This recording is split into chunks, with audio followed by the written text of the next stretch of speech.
Assalamualaikum warahmatullahi wabarakatuh. Salam Om Swastiastu, Namo Buddhaya, salam kebajikan. Perkenalkan, nama saya Muhammad Rifki Albisnu Batubara dengan NIM 2205166032. Let's go, kita menonton video micro teachingnya. Baik, Assalamualaikum warahmatullahi wabarakatuh. Waalaikumsalam warahmatullahi wabarakatuh. Selamat pagi murid-murid semua, apa kabarnya? Baik. Baik ya, alhamdulillah. Ya, sebelumnya pada ketua kelas mungkin Fadil bisa memimpin doa terlebih dahulu sebelum kita melanjutkan pelajaran hari ini. Baik, Pak. Sebelum teman-teman, sebelum kita mulai pelajaran, mari kita berdoa menurut kepercayaan masing-masing. Berdoa, bersilakan. Jadi hari ini semuanya baik ya? Apa ada yang tidak masuk? Atau mungkin saya absen terlebih dahulu kali ya, untuk mengetahui siapa yang nggak masuk nih. Berkah, Hadir Pak. Aurora, Hadir Pak. Adit. Hadir, Pak. Oke, sepertinya masuk semua ya hari ini ya. Alhamdulillah, sehat semua berarti. Oke, jadi pada hari ini kita akan masuk kepada hakikat ilmu sejarah nih. Menjadi pelajaran pertama kalian di kelas 10 nih, adik-adik semua. Yang namanya juga, ini kan Bapak sudah tua ya. Iya Pak. Ini saja ya, teman-teman semua ya.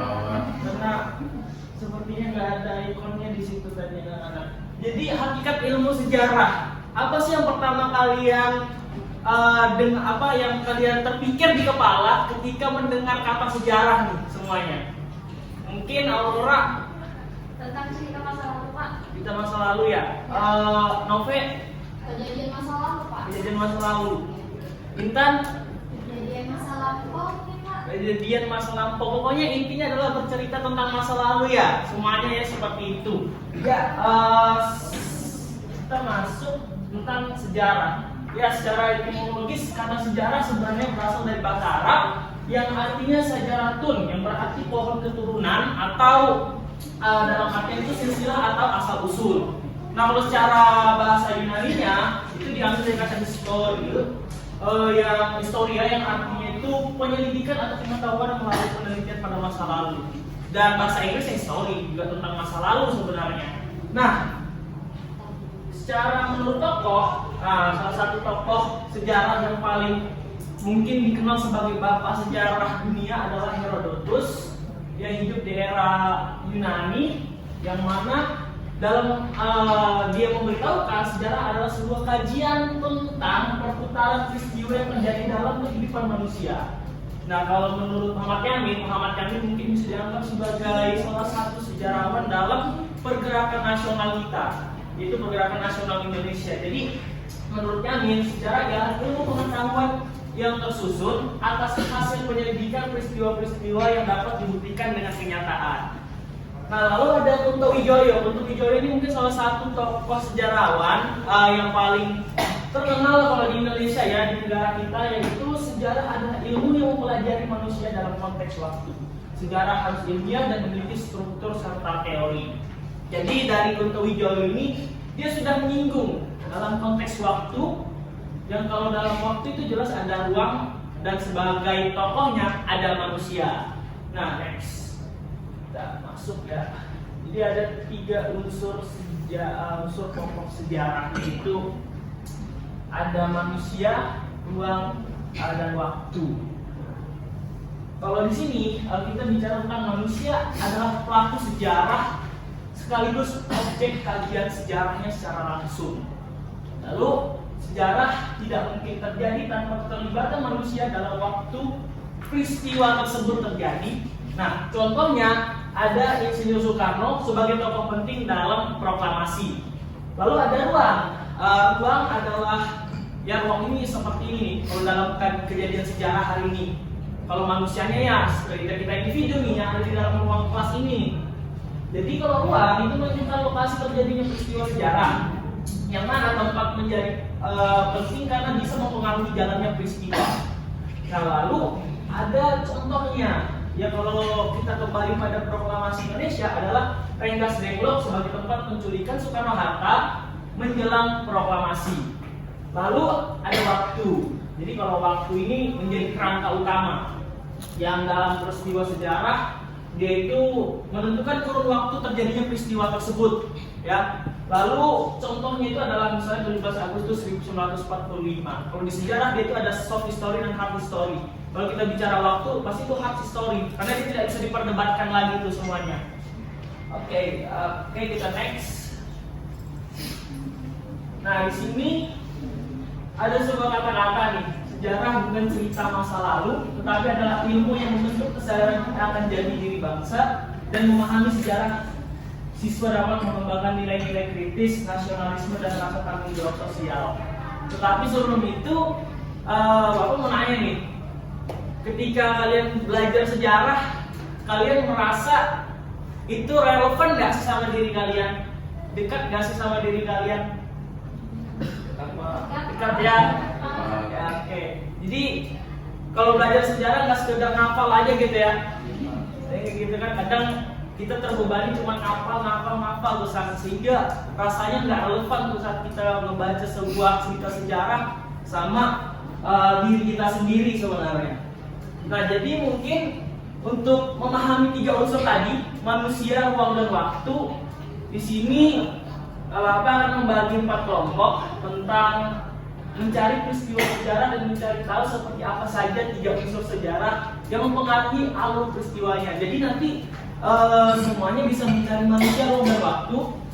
Misalnya kita ngangkat soal 98, manusianya siapa coba? Ada Soeharto mungkin, ada siapa, terus ruangnya di mana, terus waktunya kapan tuh gitu ya. Jadi kita bisa menyesuaikan aja ke 4 kelompoknya ya.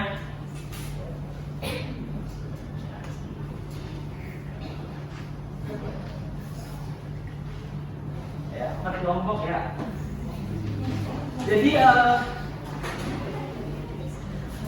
Jadi semuanya bisa dicari, didiskusikan bersama teman-temannya untuk memahami manusia dan ruang waktu bersama teman-teman kelompok yang ada di sini ya. Jadi mungkin dalam waktu 3 menit Bapak tunggu hasil dari diskusi teman-teman. Silakan.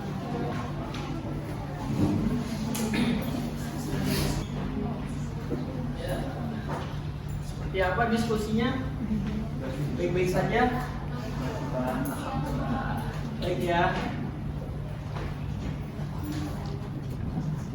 Ya, ya. Bukan ya. Ini sama ngomong aja. Orang ya. Iya ini karena Bapak minus nih, coba Andri kenapa nih berjaket dengan Cici? Oh, apa ya? pimpinan ya. Ya kalau sakit nggak apa-apa. Ya kalau sakit. Jadi kalau sudah selesai berarti Bapak? Ya, nanti maju sama-sama ke depan terus membacakan. Semuanya ya Pak? Iya, satu kelompok 1 orang dong. Diwakilkan aja. Semuanya nanti bisa. Ini nanti pilih aja per kelompok siapa nih yang paling pengen ke depan gitu ya. Baik Pak. Oke, anak-anak semua, waktunya udah selesai nih. Udah selesai. Aduh, yang sudah mungkin bisa duluan maju ya, sambil menunggu temannya yang sudah lagi ingin menyelesaikannya.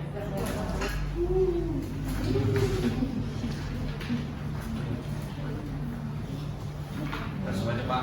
Coba tunggu temannya dulu ya, biar selesai temannya kan.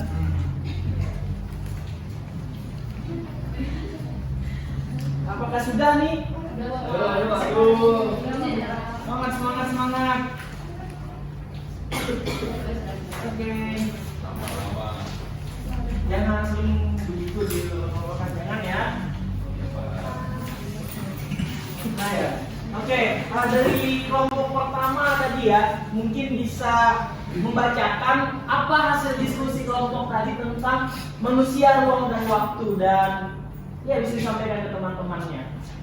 Silakan. Kelompok 1. Kelompok 1, oke.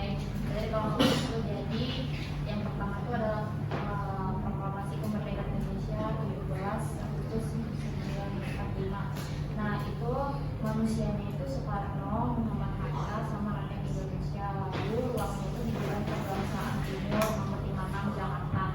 Waktunya itu 17 Agustus 1945 pukul 10 WIB. Lalu hari ini adalah momen penting ketika Indonesia menyatakan diri merdeka dari penjajahan Jepang, lainnya bangsa ini sebagai negara yang berdaulat. Kelompok 2 bisa dilanjut. Oke, untuk kegiatan yang selanjutnya itu ada Perang Dunia Kedua, yaitu yang terjadi pada tahun 1939 sampai 1945. Di sini ada tokoh-tokohnya, yaitu ada Hitler, ada Franklin, ada Winston, dan jutaan tentara serta warga sipil lainnya. Nah, ruangnya itu terjadi di Eropa, ada di Asia, Afrika, Pasifik, dan juga Atlantik. Waktunya itu terjadi yang seperti saya sebutkan tadi, tahun 1939 sampai 1945. Nah, Perang Dunia itu merupakan perang global yang melibatkan banyak negara dan mempengaruhi politik serta peta dunia hingga hari ini. Ini dari kampus 3 kami mengambil referensi industri di Inggris. Siapa saja orang-orangnya, yaitu ada tokoh bernama James Watt, lalu ada pekerja pabrik, orang-orang yang punya modal, dan para penemu mesin uap, dan ada pula inventor.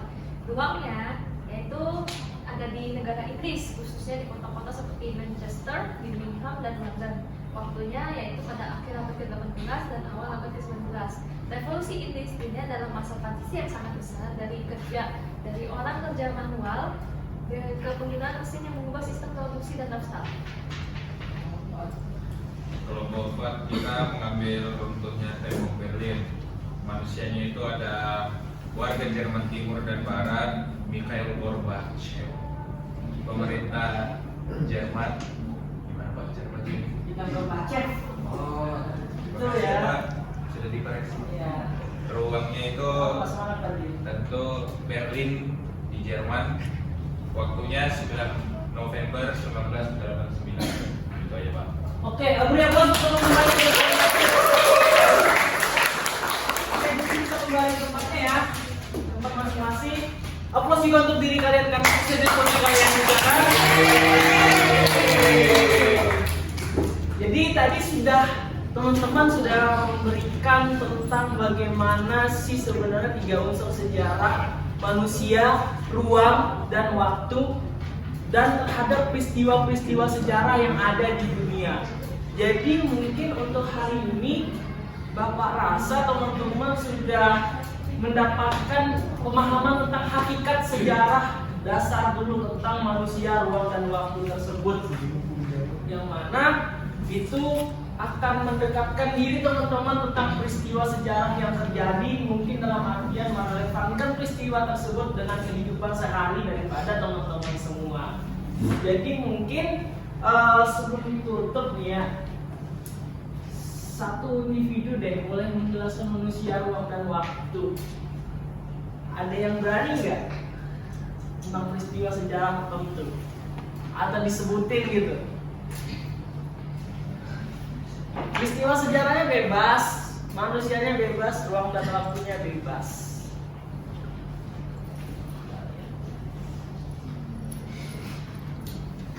Sepertinya Elisa main HP nih kan, jadi coba apa Elisa, manusia, ruang, dan waktu, salah satu peristiwa sejarah aja, bebas. Contohnya Pak, Ya, boleh. misalnya dengan bangunan gitu Pak, arsitektur bangunan bisa seperti candi-candi gitu, Pak. Ada pesan manusia bergerak Pak. Ya, Nah, itu sih Pak yang saya tahu. ya. Mungkin beri aplaus dulu ya. Maksudnya itu salah satu candi dengan tokoh yang membangunnya di sana, dan ada tempat candi tersebut di mana ya? Ya. Mungkin terakhir satu deh, sebelum kita selesaikan. Mungkin Mario, bisa tuh Mario. Oke Pak, kalau manusia, ruang, dan waktu salah satu peristiwanya saya mau kasih tahu tuh tentang ini final Istanbul 2000 ketika Liverpool melawan siapa itu ya saya lupa, pokoknya manusianya itu adalah pemain Liverpool, dan juga ruangnya itu adalah stadion Istanbul pada saat itu, dan waktunya adalah 2005. Ya, itulah. Beri aplaus untuk teman saya. Jadi saya agak tersanjung sedikit karena saya fans Liverpool tuh tadi ya. Terima kasih banyak. Jadi oke, untuk pelajaran hari ini saya rasa anak-anak semua sudah dapat memahami. Jadi mungkin minggu depan kita akan bertemu kembali dengan kelanjutan materi dari sejarah. Terima kasih banyak untuk hari ini. See you next time. Wassalamualaikum warahmatullahi wabarakatuh dan selamat pagi.